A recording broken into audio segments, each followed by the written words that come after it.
نہیں، وہ تو جبکہ روزہ اس کا نام نہیں ہے. آنکھ کا روزہ، کان کا روزہ، ہاتھ کا روزہ، دل دماغ کا روزہ، پیروں کا روزہ اور حیا کا روزہ، اللہ اندر کی روحانیت کا روزہ، جو اللہ نے 9 لطائف ہمارے سینے کے اندر پیدا فرمائے ہیں، سر ہے، خفا ہے، ان کا ایک ایک روزہ اپنی حیثیت رکھتا ہے. اور جب ہم ان تمام کی روحانیت کے ساتھ روزہ رکھنے میں کامیاب ہوتے ہیں تو رب فرماتا ہے پھر انا اجزی بھی، پھر اس روزے کی جزا میں خود ہوں. سبحان اللہ. اب میں روزہ رکھوں نہیں، اس کے لیے میں کہوں کہ اللہ میرے لیے ہے، تو یہ تو ممکن نہیں. جب تک کہ روزہ اسی خشوع و خضوع کے ساتھ، اسی پابندی کے ساتھ نہ رکھا جائے. اور پھر نماز اور تلاوت قرآن پاک جو سب سے اہم ہے، بہت ضروری ہے، بہت ضروری. پھر رات کے قیام کا حکم دیا گیا ہے. سیام اور قیام 2 چیزیں. آج تراویح میں کتنے لوگ حاضر ہوتے ہیں؟ ہاں، تراویح کم آتے ہیں سر بہت. کیوں؟ یہ ہمارے ایمان کی کمزوری ہے. 5-6 روزہ تراویح میں پھر زیادہ لوگ تھے، لیکن اب جان نہیں چھوٹے گی، اس لیے کہ تراویح سنت موقدہ علی الکفایہ ہے. جس طریقے سے آپ نے روزے رکھنا آپ کے لیے ضروری ہے 30 دن یا 29 دن، اسی طریقے سے تراویح آپ پر سنت موقدہ علی الکفایہ ہے. وہ آپ پر لازم ہے، آپ نے پڑھنی ہے. اگر آپ نے 6 روزہ پڑھ لی، 7 روزہ پڑھ لی، 10 روزہ پڑھ لی، اس کے بعد یہ آپ کو فائدہ حاصل ہے کہ آپ اگر جماعت میں شریک نہیں ہو سکتے گھر کے اوپر آپ گھر کے اندر یا کسی سائٹ میں مسجد میں ہو کر اپنی 20 رکعت آپ کو ادا کرنی پڑیں گی. یہ روزے کے ساتھ ضروری ہیں، روزے کے ساتھ خاص. لیکن کچھ اس پہ کہیں کہیں ہمیں تضاد بھی ملتا ہے. کچھ علماء اس بات پہ متفق ہیں کہ 8 رکعت پڑھ لی جائے.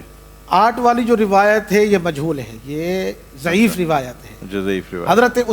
حضرت فاروق اعظم رضی اللہ تعالیٰ عنہ کے دور مبارک میں 20 رکعت رائج ہو چکی تھی. اس پر تمام محدثین کا اتفاق ہے اور رائے ہے. 8 والی روایت اتھینٹک نہیں ہے، موضوع روایتیں ہیں، ضعیف روایتیں ہیں. سیاستہ کی تمام تر روایات کے اندر فاروق اعظم کے حوالے سے جو روایت ہے وہ 20 کی تعداد ملتی ہے. 20 رکعت سنت موقدہ علی الکفایہ ہے. اچھا، 20 رکعت ڈیلی پڑھنی ہے.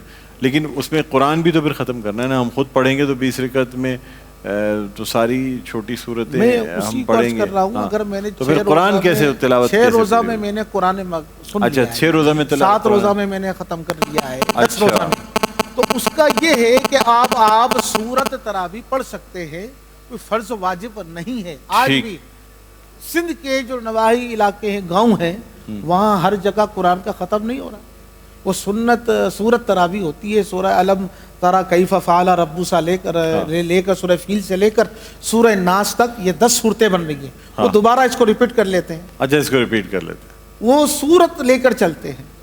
آج بھی سندھ کے اندر کئی مساجد ایسی ہیں جہاں پر قرآن پاک مکمل نہیں سنایا جاتا. مفتی صاحب دیکھیں، یہ تو اصل میں قرآن پاک پڑھنا اس کی تو الگ ہی فضیلت ہے. لیکن نماز کے لیے یا ویسے کہا جاتا ہے کہ آپ دل میں اگر اللہ کا ذکر بھی کر لینا، کوئی شخص جس کو نماز نہ آتی ہو، آیات نہ آتی ہوں کسی وجہ سے، ویسے تو یاد کرنا دہرانا فرض ہے، لیکن انسان خالی دل میں یا اللہ یا اللہ یا اللہ بھی کہتا رہے اور سجدہ ریز ہو جائے تو قبول کرنے والی ذات اللہ تعالیٰ کی ہے. اس کی مرضی ہوگی تو اسی نماز کو افضل قبول کر لے گا. اس کی مرضی ہوگی تو بہت سے لوگ بڑی محنت کر کے نماز پڑھیں، لیکن اگر دل کا حال چونکہ اللہ جانتا ہے تو ہو سکتا ہے ان نمازوں کو کسی وقت بھی رد کر دیا جائے.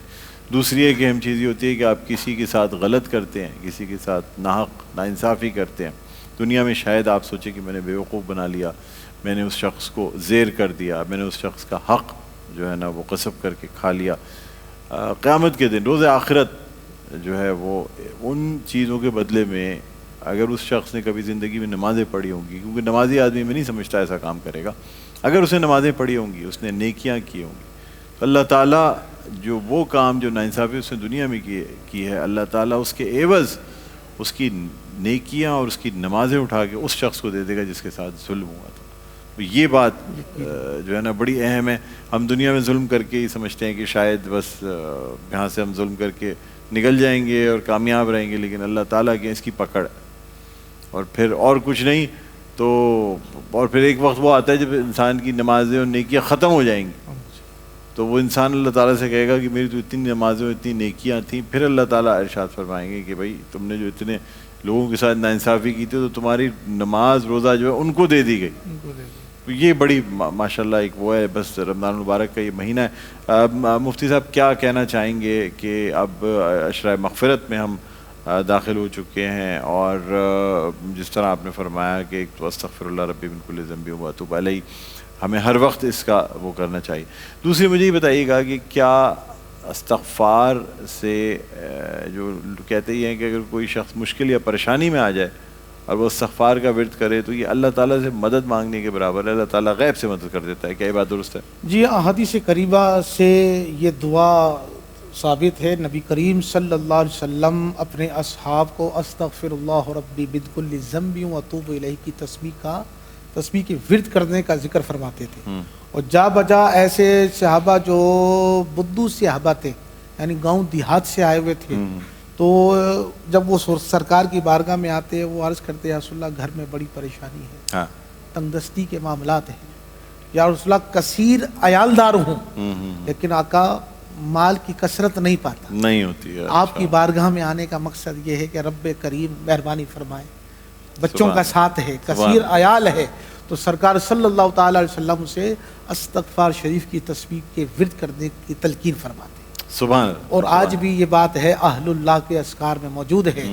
جو شخص اگر نوکری نہیں رکھتا، نوکری میں مشکلات کا سامنا ہے، چاہے مالی مشکلات ہوں، ذہنی مشکلات ہوں، ایک تسبیح فجر کی نماز کے بعد استغفار کی پڑھے تو یہ بات تجربے سے ثابت ہے بے کہ شک بے شک بے شک ہفتے کے اندر اللہ پاک اس کے اوپر ایسے معاملات پیدا سبحان کر دیتا اللہ ہے سبحان اللہ. کہ اس کی وہ اور یہ تو رکاوٹ دور ہو رمضان کا جائے. مہینہ ہے، انسان روزہ رکھ رہا ہے، نماز پڑھ رہا ہے، ایک تسبیح استغفار کی پڑھ لیں. الیکٹرک جو کاؤنٹر آتا ہے بڑا سستا آج کل ہوا ہے، 50 روپے میں مل جاتا ہے، آپ اس کو لے کے چلاتے رہیں اور 100 کی تسبیح استغفار کی پڑھ لیں، کبھی درود شریف پڑھ لیا کریں. اللہ تعالیٰ اس کا اجر اور جزا دینے والا ہے. ایک وقفے کے بعد بلکہ مفتی صاحب آپ کا بہت بہت شکریہ ادا کرنا چاہیں گے، آپ تشریف لائے. مفتی محمد شاہد نعیمی صاحب ہمارے ساتھ موجود تھے، اور اب یہاں پہ ہم ایک وقفہ لیتے ہیں. وقفے کے بعد دوبارہ آپ کی خدمت میں حاضر ہوں گے تو مزید سیگمنٹس پیش کیے جائیں گے. دیکھتے رہیے ہماری خصوصی نشریات مسکراتا رمضان ڈاکٹر بلند اقبال کے ساتھ.